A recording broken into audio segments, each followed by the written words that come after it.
मैं बोलती तो कहती, सास बोलती रहती हमेशा। ऐसा लगता जैसे कुएं को काला टीका लगाया हो। पति और सास का बोलना सुनकर जरा उदास हो गई। वो काली नहीं थी, कैरसन वर्णीय और रानी नाक नक्शे में अच्छी थी, पर पति और सास कलर को लेकर रानी को हमेशा ताना मारते थे। क्या करेगा वो भी, वह गोरा और रानी कैरसन वर्णीय। लोगों का क्या, वो तो ताना मारने में पीएचडी होते हैं। ब्लैक और वाइट जोड़ी बोलते थे दोनों को। पूरव का मन वैसे साफ था। रानी को अगर कोई कलर को लेकर बोलता तो उसे जरा भी अच्छा नहीं लगता था, इसलिए वह भी थोड़ा बहुत बोल देता ताकि वह जिद ना करे। लेकिन जब वह बोलता था तो उसे इस बात का पछतावा होता था। उसकी माँ घर में हमेशा कड़वाहट रखती थी। आज भी वैसे ही हुआ। घर में उत्सव के माहौल में सुबह जब सास ने रानी से बात की तो वह थोड़ी घबराई हुई थी। उसका चेहरा भी शांत था। पूरव वास्तव में खुद पर शर्मिंदा अपराधी की तरह बैठने के बजाय वह काम के लिए बाहर गया। कई सारी महिलाएं काली साड़ी पहनकर सड़कों पर चल रही थी। सभी ही गोरी थी ऐसा नहीं था, लेकिन उन पर वह काली साड़ी अच्छी लग रही थी। पूरव काम की जगह पर गया। उसका बचपन का दोस्त विक्की और उसका पूरा परिवार साथ में था। जान पहचान हुई तभी पीठ के पीछे से विक्की की पत्नी आई। वह भी काली सावली ही थी, काली साड़ी पहनी हुई थी उसने। पीछे से एक आवाज आई, प्रतीक्षा दीदी, अच्छी दिख रही हो आप। आपकी साड़ी भी अच्छी है और आप भी। प्रतीक्षा के चेहरे पर खुशी आई, उससे ज़्यादा विक्की खुश हो गया। पूरव विक्की को कुतूहल से देख रहा था। विक्की ने वह देखा और जाना वो पूरव के सवालों को हल करना चाहता था। विक्की ने पूरव से सीधे ही पूछ लिया, पूछो, तुम्हारे मन में जो भी है मैं तुम्हें उसका उत्तर देने के लिए तैयार हूँ। पूरव पहले हड़बड़ाया, फिर वह बोलने लगा कि नहीं नहीं, ऐसा कुछ भी नहीं है। विक्की ने पूरव से कहा, तुम मुझे नहीं जानते कि मैं लोगों का मन कितने अच्छे से पढ़ सकता हूँ। तुम तो मेरे बचपन के मित्र हो, तुम्हारे मन की बात भला मुझसे कैसे छुप सकती है। विक्की आगे बोला, चलो ठीक है, तुम्हारा सवाल भी मैं ही बता देता हूँ। तुम यही सोच रहे हो ना कि मेरी पत्नी जो रंग से काली है और आज उसने काली साड़ी पहन रखी है, फिर भी वह और मैं इतना खुश कैसे हैं। पूरव सब कुछ शांति से सुन रहा था और कुछ भी बोल नहीं पा रहा था। विक्की बोला, काला रंग ऐसा रंग है जिसमें दुनिया का कोई भी रंग मिला दे वह कभी नहीं बदलता, यानी कि किसी और रंग की रंगत में वह अपना अस्तित्व कभी नहीं छोड़ता।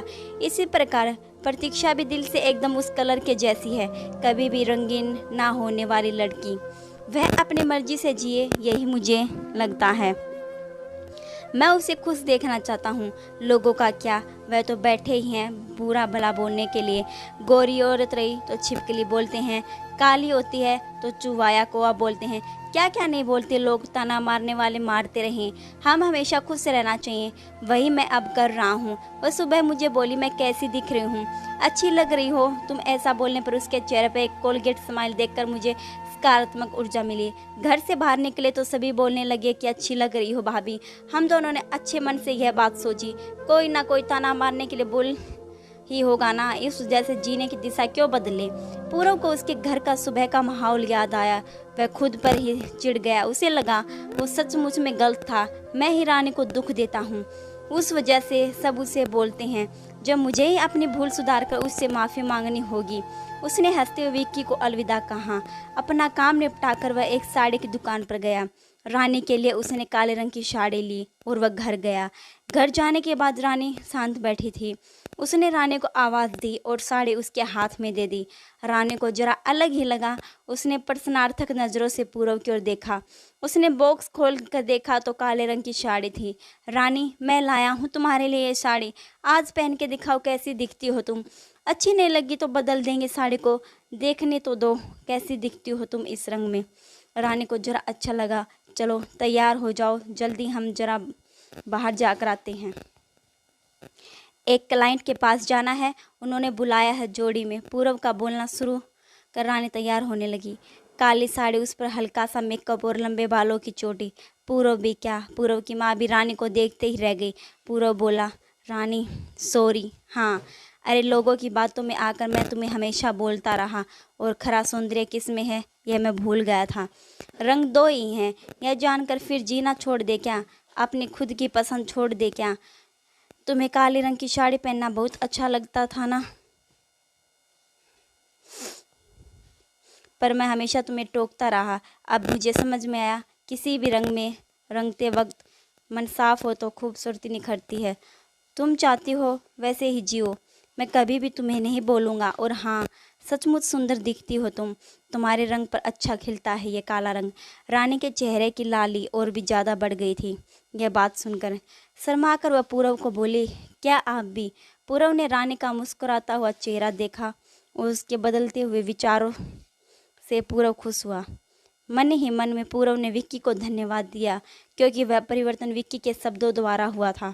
खूबसूरत दिखने के लिए खूबसूरत दिखना जरूरी नहीं है, बल्कि खूबसूरत सोचना होना जरूरी है।